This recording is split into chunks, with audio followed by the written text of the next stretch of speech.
Hi, my name is Emily Olson. I'm senior editor for Moby Health News here for HIMSS TV. So can you tell me a little bit more about what your job is like and what you're working on? Yeah, so I'm the chief digital officer there. We primarily provide upstream services, so a lot of preventative medicine.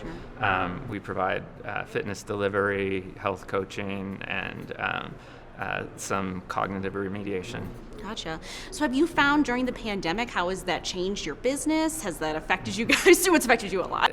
In essence, we provide health clubs and wellness centers, and because that requires four walls so the ones that are exclusively in hospitals have been able to stay open, but for the ones that are self-contained, for obvious reasons, have had to shut down. And so, that has been challenging. I think, as the world opens back up, we certainly have a place because, people have, a lot of self-care has kind of gone out the window, right? I mean, certainly mental health is a big deal right now.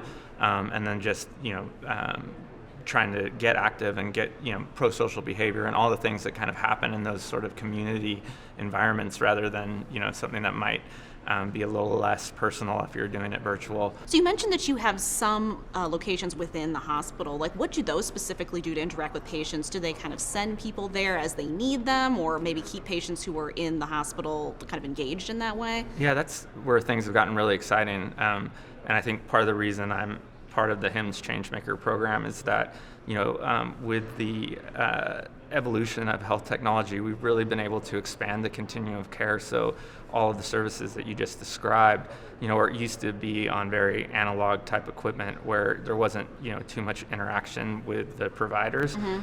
Providers are now able to create interventions, things like Parkinson's remediation, cardiac rehab, in essence, things that are delivered through fitness, and we're able to collect that data through really advanced IoT technology and extend what those interventions look like. So, they used to be handoffs, and then ultimately there was no interaction with the physician except maybe how did that go, and now we're able to show the efficacy of these interventions and, really become part of the conversation, and even better, perhaps make people not become patients in the first place, which is the most exciting for us. Yeah.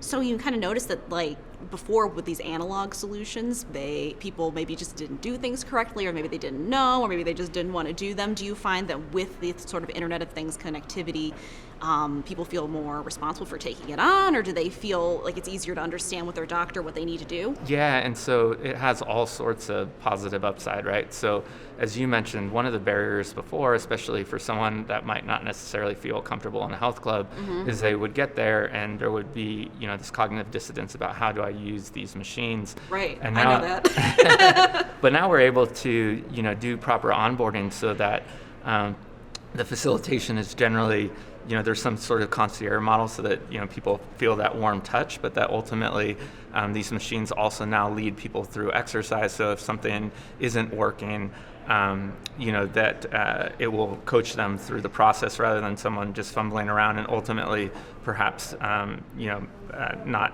adhering to whatever the protocol is because it's just overwhelming. So that's one exciting part. And then the other is these machines are actually smart, so they create closed loop systems so that if there is any sort of maladaptation to the exercise, or they can tell that maybe a particular part of the body isn't functioning right, it will send a signal that says, hey, look, this particular intervention needs to be remediated because we're actually hurting this individual. And that's getting really exciting. Everything from, a weight machine understanding that, that a course of exercise has changed, like this person used to be able to, do X amount of pressure. For whatever reason, they're not. And so let's, take a look to, commoditizing things like looking at glycogen in the muscles to see if people are overtrained, more on the peak performance side. Oh, that's really interesting. Yeah. Do you find that patients find that very helpful, like especially just like learning how to use these things? Yeah, absolutely. I think, there's speaking to the upsides, when a physician actually prescribes that, we see better adherence.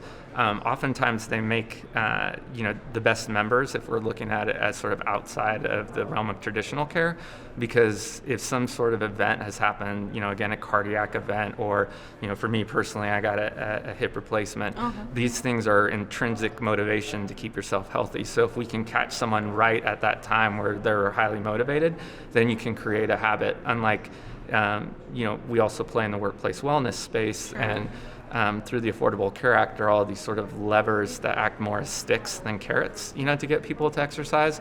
And those have shown to episodically work, but ultimately once that extrinsic motivation is gone, we're not rewarding you to pay attention to your health, then you're not motivated anymore, right? So that relationship with the provider, if we can work in conjunction and again expand the continuum of care in that way, you just see efficacy and effectiveness, rise on all levels. Better adherence to the program, better clinical outcomes. We can really move past the hyperbole of value-based care and really start to, actually do it. So it's exciting. What patient populations do you find most benefit from this kind of care? We run the gambit, so it depends. You've got sports medicine where folks are, have injury, and then you had, all the way to aging well, where we're really keeping people more, ensuring that there's a lot of vitality in their lives, either through, what we call prep programs to, if someone has, unfortunately, some sort of condition like Parkinson's, where, these interventions outside of pharmaceutical interventions show, efficacy that's on par without all of the side effects of medicine. Well, thank you so much for taking the time to talk with me today. Thanks so much for having me. I appreciate it. Yeah. So my name is Emily Olson. I'm the senior editor of Moby Health News here for HIMSS TV. Thank you so much for watching.